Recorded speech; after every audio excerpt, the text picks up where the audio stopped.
मित्रों, board of peace की meeting में गाजा पर बात की जगह ऐसे ही लतीफे चलते रहे। ट्रंप के दरबार में आया हर दरबारी महाराज की शान में कसीदे पढ़ता रहा और इसे सुनते सुनते ट्रंप भी सो गए। बिल्कुल सही सुना आपने, दरबारी तारीफ कर रहे थे और राजा सो रहा था। बोर्ड ऑफ पीस की मीटिंग के बीच अमेरिका के राष्ट्रपति ट्रंप को नींद आ गई, यानी दरबार लगाने वाले ट्रंप ही सो रहे थे। इस वीडियो में कतर के उप विदेश मंत्री अपनी बात रख रहे थे और उनकी बात सुनने के बजाय ट्रंप झपकी ले रहे थे।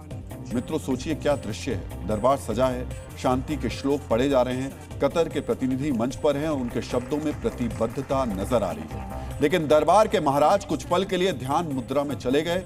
सोशल मीडिया में इसे झपकी कहा जा रहा है, जबकि ट्रंप के समर्थक इसे गंभीर चिंतन कह रहे हैं। इस बहस के बीच जब कतर के प्रतिनिधि की बात खत्म हुई तो लोगों ने तालियां बजाईं, जिससे ट्रंप की नींद टूटी और वो भी ताली बजाने लगे। मित्रों, वॉशिंगटन की बोर्ड ऑफ पीस की मीटिंग में ट्रंप ने सिर्फ कतर और पाकिस्तान की बेइज्जती नहीं की, चीन का मजाक भी उड़ाया। मित्रों, ऐसा ट्रंप ही कर सकते हैं। पहले वो जिनपिंग को मित्र बता रहे हैं और फिर उनके सैनिकों के सिर पर पूल खेलने की बात कर रहे हैं। और इस बात पर गाजा दरबार में मौजूद सभी दरबारियों को बहुत ही मजा आया।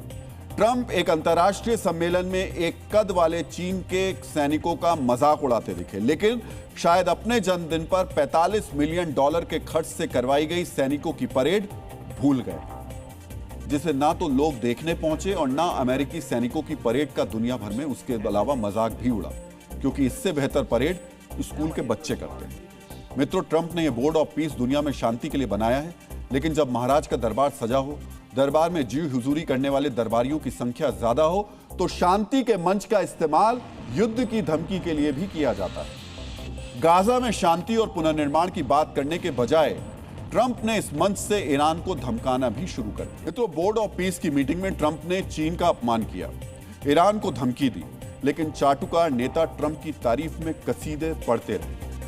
मित्रों, आपने जंगल में दरबार वाली कहानी सुनी होगी, जिसमें सिंहासन पर शेर बैठता था और जंगल के बाकी जानवर अपनी अपनी भेंट लेकर हाजिर होते थे। ट्रंप की बोर्ड ऑफ पीस वाला दरबार भी वैसा ही था। बोर्ड ऑफ पीस का मंच स्थिरता के नाम पर सजा था, लेकिन यहां पर भी ट्रंप ने भेंट चढ़वाई। जो भेंट लेकर नहीं आया, उसका हाल शहबाज शरीफ जैसा ही हुआ।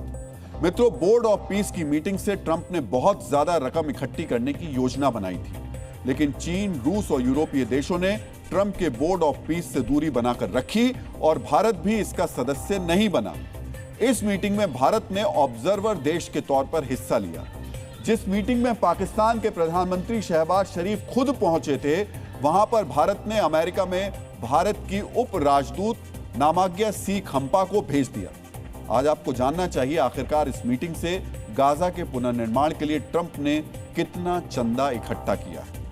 मित्रों, बोर्ड ऑफ पीस की मीटिंग में 40 से ज्यादा देश शामिल हुए।